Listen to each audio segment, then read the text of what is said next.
I'm not sure that telling Tottenham fans that Arsenal wasn't their most important game of the season was a great idea if you're then going to go and lose it. There's a certain arrogance element to it because I think as a manager, you need to know when the opposition are better than you. I think Tottenham fell into a lot of the traps that Arteta set for them. They just had a really good start under Ange Postecoglou and then reverted back into the mid-table sort of form that they've been producing under previous managers. Players will only really go along with a manager if you can prove to them that your system works and that your method works.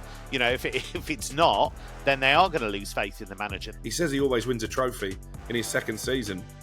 I'm not convinced he's going to be able to back that up. From Liverpool's perspective, Kev, there's no point in winning your cup final and then getting beat at home by Forest. Come on. We can't outclass teams completely in the Premier League every single week. I wonder whether or not this is almost the perfect blueprint to take on an Arne Slot team. If you can do that away from home consistently in the Premier League, then you're not going to be in relegation danger. That's where Everton are at the moment. They make those individual errors, and they were all individual errors, and they get punished. I do think Everton will be fine, though, because I do think actually they look dangerous going forward. I think most of the time, variance tells you that you'll get those results eventually. What about John Duran? He's becoming a modern-day Barclays man. He only scores bangers. Hello and welcome to Premier League All Access with me, Sam Matterface, talkSPORT's chief football correspondent Alex Crook and European football expert Kevin Hatchard. Another busy weekend of football action. Back to the Premier League. Yes, the club season is back underway after a little international break. Do we think that actually some of the teams sort of struggle with that return to club football? Because there was a lot of South Americans coming back very, very late. I noticed that Liverpool struggled this weekend. Manchester United's first half an hour wasn't particularly good. Kevin, what do you make of the sort of the September international break and what it does to the rhythm of a team? Yeah, I think that's fair to say. And I think we've seen that not just in the Premier League, but we've seen that in other leagues as well. We've seen teams make slow starts, but eventually turn it round. It was interesting. Arne Slot talked about Liverpool's performance. I'm sure we'll talk about that more later in the show, but he was at pains to stress it wasn't to do with that and that they had lots of possession and just didn't have enough ideas. But it's got to have an impact. You've got players all over the world coming back. It's got to disrupt the rhythm, and it's come so early in the season as well. Yeah, well, Crook didn't go away in this international break, so he came right back in like a wrecking ball on Saturday with Brighton. And you went to Brighton, didn't you? 0-0 with Ipswich Town. All right game, actually. And then he came out with me, and we ended up on a karaoke machine until about 2 o'clock in the morning in a pub in Southsea. And that really did wreck the place. I mean, it emptied very quickly once we started singing. That is for sure. Did you have a good weekend? Because you went to the Brighton game, then the North London derby, didn't you? You were quite busy, and in between your sort of straining of the vocal cords.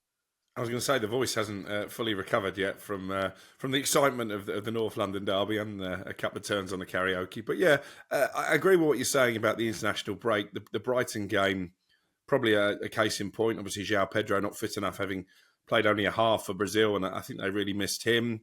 I don't think the Tottenham Arsenal game was packed with quality. It became more of a slugfest, actually, and that probably suited the visitors. You mentioned Liverpool and United in the first half. Newcastle took a while to get going against Wolves as well. So I do think this first international break of the season is difficultly timed for managers. Okay, let's get stuck into the weekend's Premier League action, starting in North London, where Arsenal beat Spurs again. Well, he was everyone's best mate at the beginning of last season, but he is fast becoming under pressure, Ange Postecoglou. Crook, what was he like demeanour-wise yesterday? He's always the same, demeanour-wise. Doesn't look at you when you're asking a question, can be quite short and rude, despite the 30-second sound bites that everybody laughs at. So, yeah, I think he's created a lot of his own problems, Ange Postecoglou. By the way, he is in press conferences, and I'm not sure that telling Tottenham fans that Arsenal wasn't their most important game of the season was a great idea if you're then going to go and lose it. And actually, they're on a bit of a malaise going back to the end of last season. What is it, 3 wins in their last 11 in the Premier League, 7 defeats, and you look at the teams they've beaten in that time. I think I'm right in saying Sheffield United, Everton, and Burnley. So all of a sudden, this game at home to at home to Brentford at the weekend, who are a decent side, becomes important. So too does their cup game against Coventry, because we all remember last season when he played a weakened team and they went out at the earliest opportunity in the League Cup. It goes back a lot longer than that, because since winning 8 of their first 10 last season, Spurs have failed to win in 20 of their subsequent 33 Premier League games. They won 13, lost 15 of those, drawn 5. And the teams they've beaten, Kevin, during that period, Newcastle when they were on the floor with injuries last December, Forest before they sacked Cooper, Everton, Bournemouth, Burnley, Sheffield United, Forest again, Luton, Palace, Villa away, to be fair, it was a good result, Brentford and Brighton when De Zerbi was struggling, then Everton again this season. So they just had a really good start under Ange Postecoglou and then reverted back into the mid-table sort of form that they've been producing under previous managers. It's a really curious situation. There's people in the game who I respect their opinion. They absolutely rave about him. You know, people who've worked with him, people who've played for him, and they are so complimentary about his tactical nous, his man management. I think there's been progress. There's no doubt about that. The football's more entertaining. They were close to Champions League qualification. But the truth of it is, if you focus on the theory so much, which is what he wants to do, he's very, very adamant that this is the way he wants to play. You have to talk about the weaknesses in that system. Time and time again, Mickey van der Ven digs them out of trouble with his recovery pace because they have that high defensive line. So they're very reliant on him in that regard. I thought in the game against Arsenal, they were so laborious in possession, had loads of the ball, but just so seldom did they open up that Arsenal rearguard. They played into their hands, really. And Dominic Solanke, who they've spent a huge amount of money on, had very little service. You know, they double up on the wings. They play these little 1-2s. They very rarely just whip the ball in for Solanke. And one of his best chances was a looping header at the back post. So I think he's maybe got to be a little bit more pragmatic. And look, the set-piece issue is a massive issue. He keeps dismissing it. He keeps saying that it's not a problem. But the truth is, Arsenal did them last season on set-pieces in this fixture, and they've done them again. So, you know, at one stage, it's got to improve. Yeah, and listen, they're the worst team at conceding set pieces over the course of last season and the beginning of this season. And that is a massive red flag.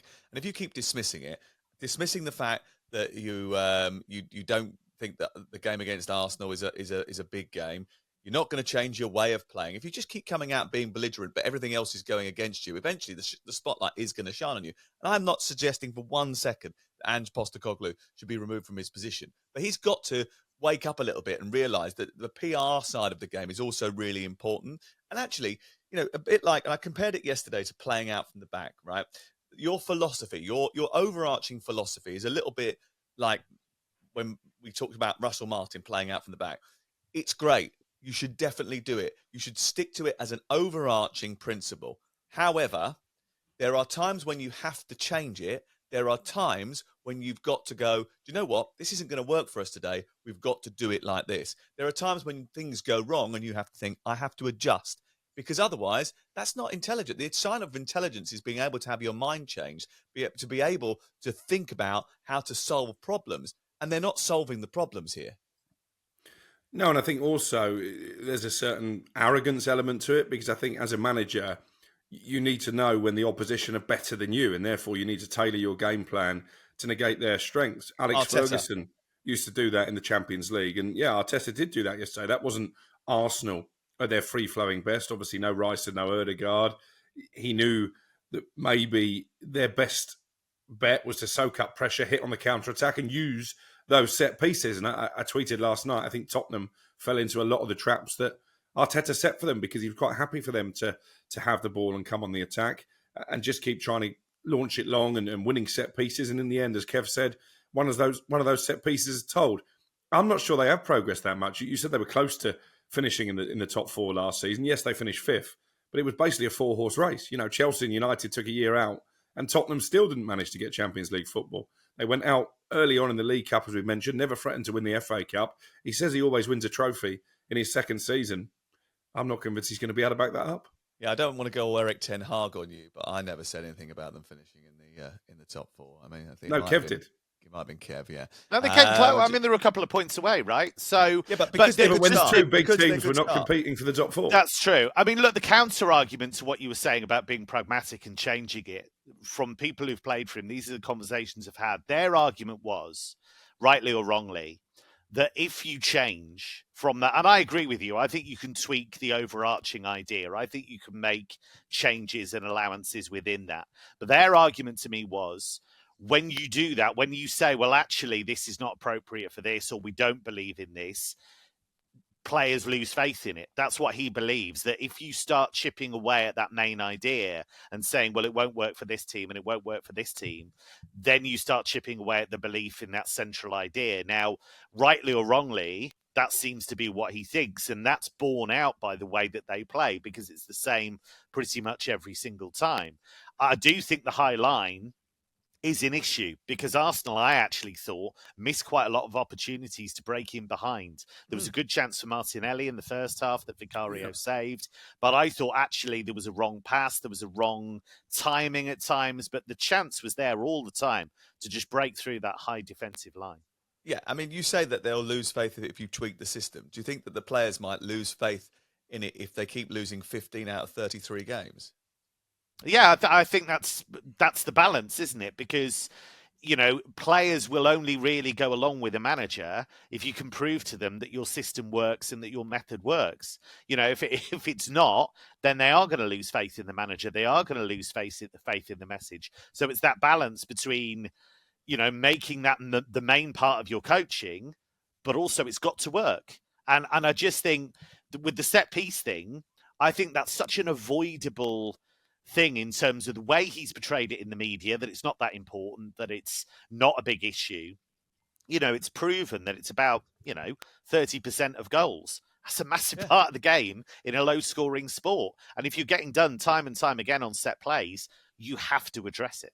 And the goalkeeper has been picked on ever since Manchester City and an FA Cup tie surrounded him. And since then, everybody's gone, we can get at him. And they've been doing exactly the same thing, and they haven't come up with a solution. And if you don't react to that, I mean, the best managers do react to it. And again, I'm not having a go at Postecoglou because he does some great things, and he was so entertaining last year. And one of the things he did brilliantly was he was a complete counterpoint to what had gone before. So when we were all snoozing away watching teams constructed by Mourinho, Conte, and Nuno Espirito Santo, he came in and played with this joy. And that's what fans want to see. But they also want to see their team win and compete. And at this moment in time, if things continue in this vein, then Tottenham are not going to compete for those prizes, not going to compete for the top four this season, because their games to win ratio is not high enough. They don't score enough goals. Their final product is poor. I mean, with all due respect to the players that they've got on the flame, this is another issue, and it was flagged up quite a lot yesterday. Alan Pardew said the first thing he would do is change the goalkeeper.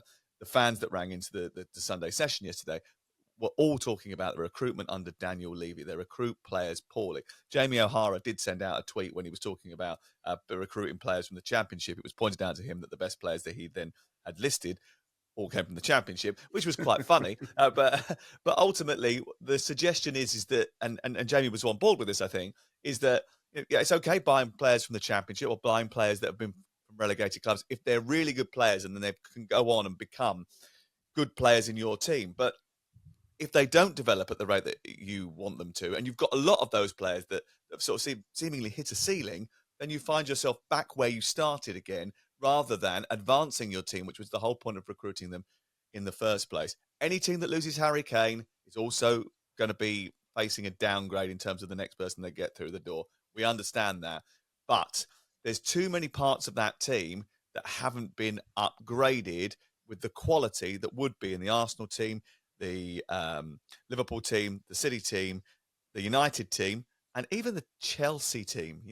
Some of the recruitment that Chelsea have done, I think Spurs would have taken Pedro Neto. Well, Spurs are one of the clubs who did try and take Pedro Neto. But again, in true Daniel Levy style, they offered less cash than Chelsea were willing to pay. And they tried to offer, I think it was Ollie Skip in part exchange, which Wolves were never really going to rise to. So, yeah, I take that point. I feel a little bit of sympathy in that if you lose Harry Kane, who outside of Erling Haaland, for me, is the best number 9 in the world, how do you replace him? Chelsea were desperate to bring in a new number 9 this summer, didn't manage it. Manchester United brought in a 9.5 in Joshua Zirkzee. It's very difficult to find that profile of player. They have spent big money on Dominic Solanke, a club record fee, which again probably illustrates the fact they haven't really spent big in previous windows, but the jury is still out whether he can make that step up to the type of club that Tottenham want to be, one who are in and around the top four.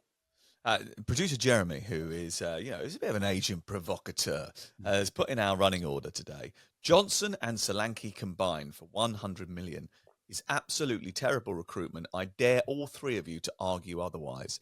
Anyone want to put their hand up for that? Well, listen, on Solanke, it's a gamble. It's going to go either way. If I was in charge of recruitment at any top club, and there were a few sniffing around him, I know Arsenal had a look as well, I would have wanted to see him do it for another season at Bournemouth, because he's only really ever scored goals last season in the Premier League. So I do think it's a gamble. I saw him here yesterday and I got a funny look from Dean Ashton, because I think they were teammates. He's either going to be an inspired signing or he's going to be the new Bobby Zamora. I don't know which way it's going to go. That didn't go down too well with our Brighton friends either, by the way, just so you know. But you take my point, he's a good player, Bobby Zamora, at a certain level, but he proved when he went to Spurs he wasn't quite that level, and the same could potentially be said of Solanke. But Kevin will tell us, you scour around Europe now looking for these players that can be the next Harry Kane, because you're replacing Harry Kane, right? If you spend 60 million quid to replace Harry Kane, it's going to be a downgrade. I don't care who you're buying. 60 million quid is not going to get you in the current market anyone who is anywhere near that quality.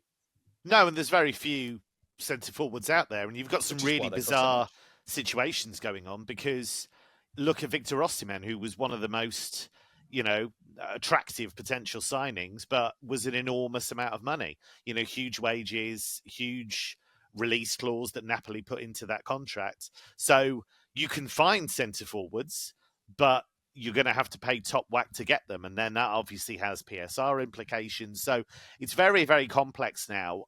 The thing about Brennan Johnson, I find really interesting, because you look at his numbers. I was surprised that he was involved in the number of goals that he was last season, but the decision-making has to improve. Time and time again, he's in really good positions, and he either shoots when he should pass, passes when he should shoot, or he's just not convincing. I do believe, actually, that he's got potential, that he does have a higher ceiling. He's still only relatively young, but he's got to start sharpening up in those positions, because otherwise I think he's not going to prove that he should be in that level of a club that wants to hit the Champions League. But I do think there's something in there. Okay, let's talk a little bit about Arsenal and Mikel Arteta's tactic. Midway through the towards the end of the first half yesterday, I suggested to you that I thought the tide was turning and that Arsenal were turning the screw in that game. And I think you didn't sort of agree with me at the time, because I think the narrative from the first 45 minutes was that Arsenal were a bit negative, but actually they'd gone there with a game plan to do a job on Spurs, and they did it. Yeah, they did. And as I've mentioned, I think, 5 yellow cards for Tottenham in the first half. I put that to Ange after the game, that maybe by making it more of a battle than a football match, that played into Arsenal's hands. Obviously, he disagreed with that and said that he didn't think a lot of the yellow cards were valid. But it's true. All the time it was a football match, and Spurs were able to pass the ball around, and Son had a bit of joy against Ben White in the first half an hour. Tottenham looked the more likely to open the scoring. Once it became a scrap, actually it was sparked by that challenge from Yuri and Timber that I know some of the television pundits have said potentially could have been a red card for the over-the-top studs-up challenge on Pedro Porro. There was a skirmish involving most of the players. And that really, I think, played into Arsenal's hands. And in the second half, Arsenal were the dominant force. And I think you have to praise Mikel Arteta. I defy anybody to be without their two best midfielders and go there and to your arch rivals and win. I think it's a statement victory. And really, it was built on defensive solidity. Timber was excellent. The two centre-halves were absolutely terrific. And Gabriel thoroughly deserved his goal. Saliba played very well, despite the fact that he was booked inside the first 15 minutes as well, by the way. Yeah. And the defensive record that Arsenal have shown now is just absolutely imperious. It's now 15 Premier League goals for Gabriel as well from set pieces. He's terrific. He's such a threat. They are such a threat. Nicolas Jover, who is their set-piece coach, does a brilliant job at constructing the movements that block off the defenders, that create the space for someone to come through, and it's usually Gabriel. I mean, listen, the amount of goals that Gabriel has scored from set pieces, you'd probably go, well, maybe someone should just make sure they keep an eye on him. But, zonal marking, mate. Right, okay. Let's turn our focus to Saturday now, starting at Anfield, where Liverpool's 100% record came to an end. Nottingham Forest were maybe some people's pre-season tip to go down. I remember when we recorded the preview and I had mentioned that Nottingham Forest might go down. I think you did as well, Crook. The comments section of the YouTube video went absolutely crazy with Nottingham Forest supporters saying, that's rubbish, that's rubbish, that's rubbish. And Max, who works in our office, pulled me to one side and says to me, why do you think that? And I said, I think there'll be a negative and they won't score enough goals. Well, Chris Wood's been scoring goals. Awonyi scored a goal when he came into the team. Morgan Gibbs-White's looked fantastic. And, with Callum Hudson-Odoi being allowed to cut in on his right foot, he's always going to score that wonderful curling goal into the top corner. And they produced the perfect away performance. And it's their first win since 1969, I think, at Anfield. It's disappointing for Liverpool, but it's a great win for Nuno Espirito Santo. Yeah, and defensively, they've been very good this season as well. So as much as, we were worried about the goal threat, I actually wrote in my preview for the season that I thought they'd be too reliant on Morgan Gibbs-White. But, the former Chris Wood, going back to the end of last season, has been terrific. And, we have to give Nuno a little bit of credit. But from Liverpool's perspective, Kev, there's no point in winning your cup final and then getting beat at home by Forest. Come on. Oh, he was waiting for that, Kev. He was waiting for that. No need to panic. We can't outclass teams completely in the Premier League every single week, of course. Look, I just think... I think you're absolutely right, Sam. I think it was the classic away performance. I thought they were pretty much flawless. I thought they shut down all of the passing lanes through the centre, which is a big problem for Arne Slot teams if you can do that. They played in that low block. They rode their luck a bit in the opening exchanges. Luis Diaz hit the post. Matt Sells had that very odd moment where he nearly dropped the ball into his own net. So they got away with those, and then they made the right changes at the right time. Ilanga, Hudson-Odoi, players who can change a game, who have that pace on the counter-attack. And I thought they took their chance very, very well. So that's really encouraging for Forest, because if you could do that away from home consistently in the Premier League, then you're not going to be in relegation danger, because they've got really good support at home. They're going to pick up enough points at home anyway. But this is what Nuno's always been very good at, setting up a team to frustrate and then hitting on the counter, and they got it right. Yeah, and I wonder whether or not this is almost the perfect blueprint to take on an Arne Slot team, because you mentioned the passing lanes and how they cut them off and therefore limited the chances that Liverpool were able to create. But also the other thing that they did really well is they worked incredibly hard. They expended a lot of energy. And I think if you're going to play against the top teams, and Brentford sort of did this as well, by the way, against Manchester City, I thought they played really well. You've got to be high energy. You've got to be in their faces. You can't let them settle. That is the key to getting something from those big games.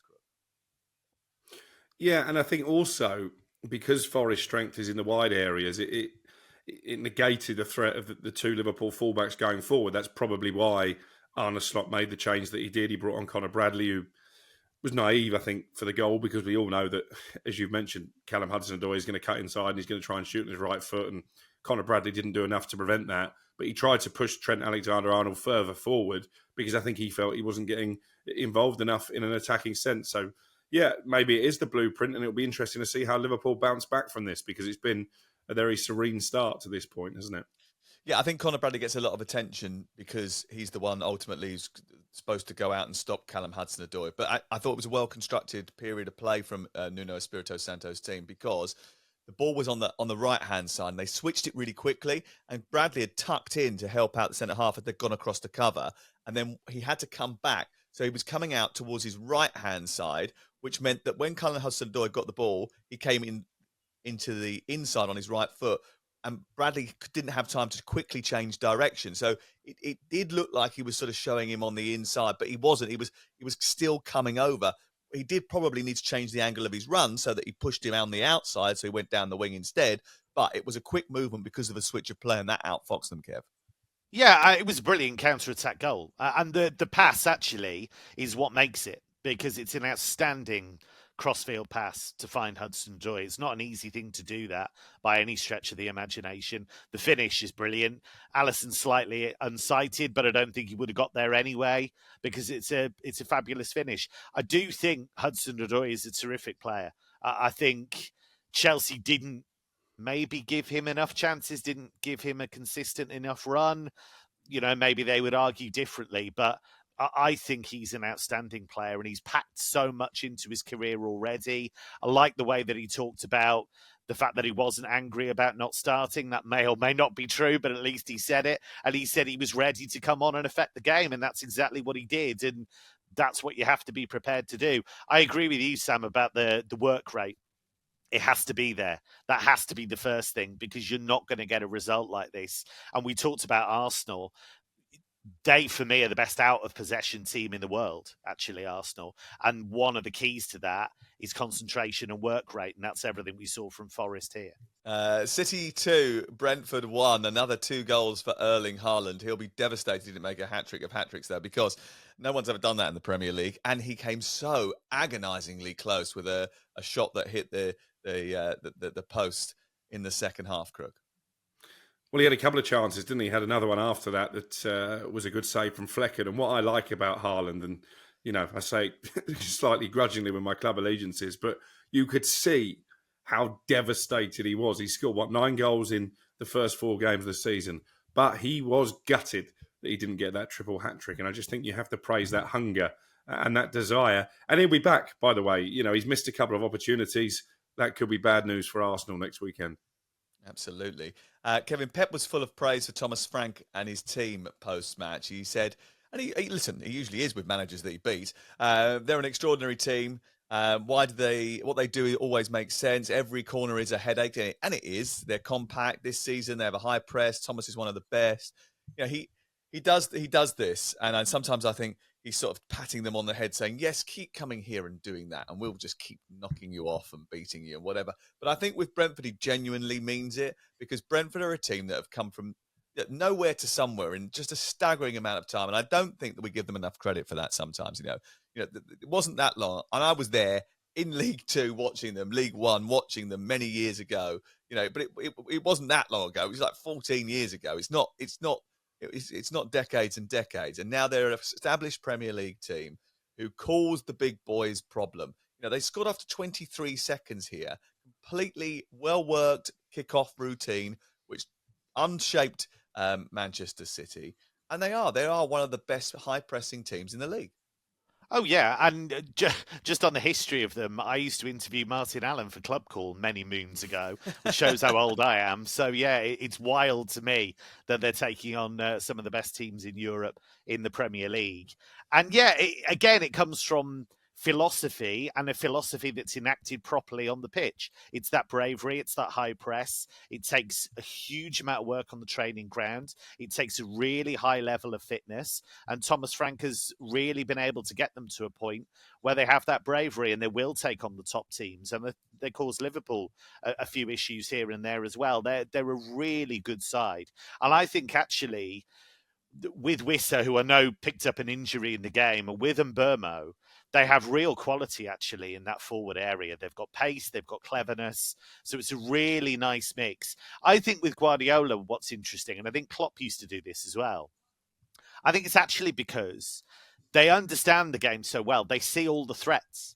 The top managers see the threats in every opposition team. Yeah. And so they then respect what that team does well, because they can spot every little nuance of what they do. So, there may be an element of being patronising in there, but I do think it's largely because he can spot all of the potential pitfalls in every game. It's like when he goes down to Brighton and sort of thing, wins 4-0 because they've turned the ball over high up after they've been playing it out from the back. Yeah. And he's like, no, they're doing a great job. You should keep doing this. Yeah, definitely keep doing it. They're the occasions where you think maybe he might be being a little bit patronising there. But you listen, he's done a terrific job. They're top of the table again. You look, they're 2 points clear once more. They're going to take some stopping, aren't they? At the other end of the table, it was another bad day at the office for Sean Dyche. Not many teams can say that they have blown a 2-goal lead in the Premier League twice in 2 match days.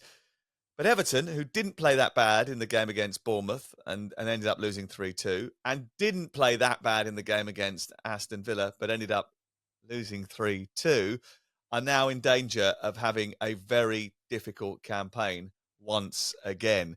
Calvert-Lewin, brilliant. He's started to find the back of the net. He's getting into really good positions and he's taking opportunities. He's missing opportunities as well, but strikers do that.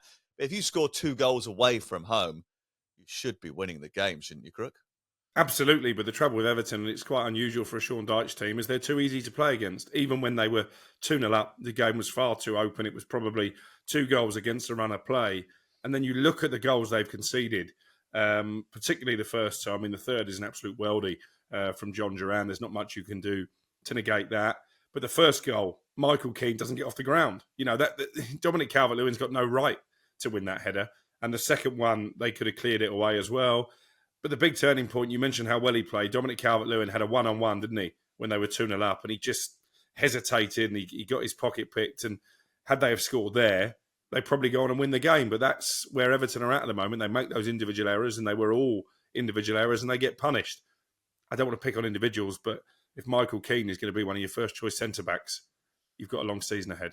Serious problem for them because at the back they look so leaky. And Jake O'Brien, who played for Ireland and he played in the cup game, I'm surprised isn't more utilised because you can't keep conceding goals like this. This is a kid who played for Lyon last season. They didn't just, even though John Textor tried to suggest that he was the big Irish guy, actually, this is a guy who's played football in France for a whole season and did very well, by the way, as a threat at set pieces too. So, just get him in the team because at the moment they're missing Jared Brandthwaite and missing him massively. And Michael Keane, good servant, whatever, but he's made several errors actually already this season, which have cost them dear. What about John Duran? He's becoming a modern day Barclaysman. I don't know if you've seen this trend on X or Instagram, whatever social media you're using at this moment in time. He only scores bangers.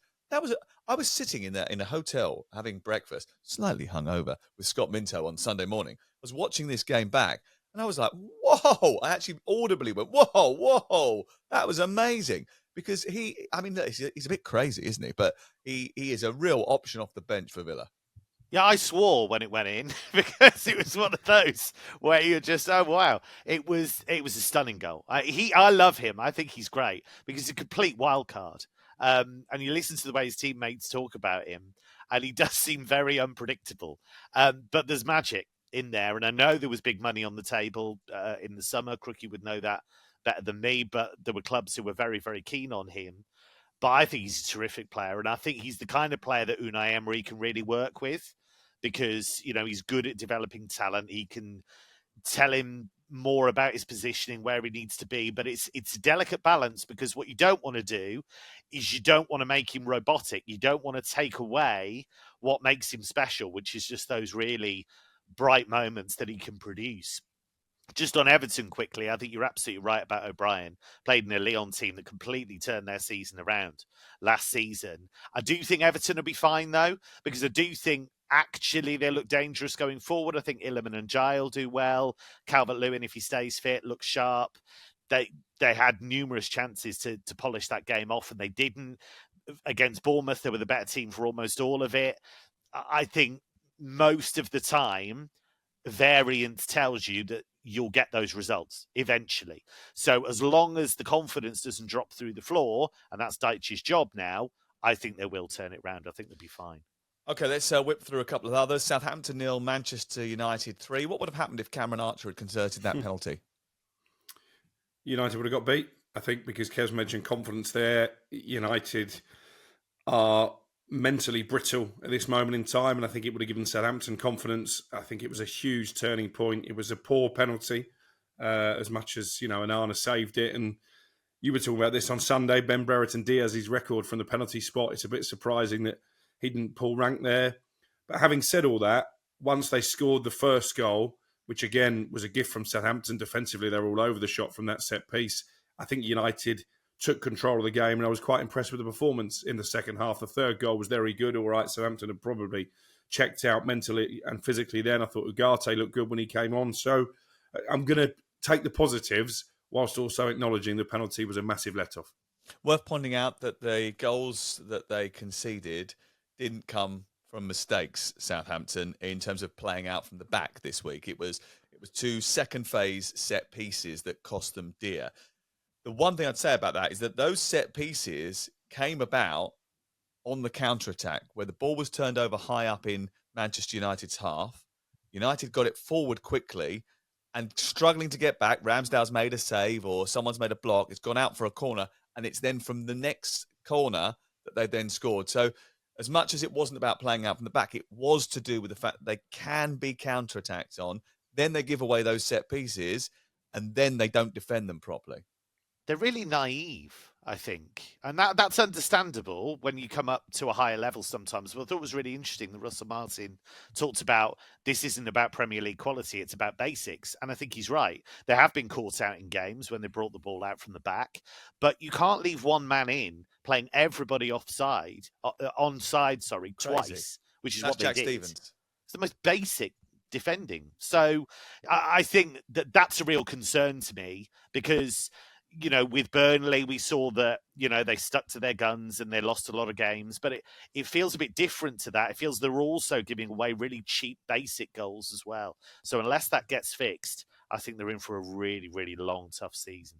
Brighton 0, Ipswich 0, affected by the international break. Crookie said the best chance of the game for Ipswich was when Delap picked the ball up and ran about 9,000 yards, outpaced everybody, got into the box and smashed it into the side netting. He was unlucky not to score in that game. Goalkeeper Aro Muric played brilliantly, made some stunning saves in that first half. It was a real asset for Ipswich Town. Good point for them. Kev, got a job for you. Are you ready? We're going to do one-line previews for the European games. Young Boys versus Aston Villa. What are Villa going to face? A team that's been hopeless in the league but has done well in the Champions League. Okay, Liverpool go to AC Milan. What do they expect there? A team with big problems with players who are not happy. Okay, Manchester City welcome into Milan. The best team in Italy, but will they be able to translate that to the European stage? Atalanta versus Arsenal. Really unpredictable team with a coach who I absolutely love.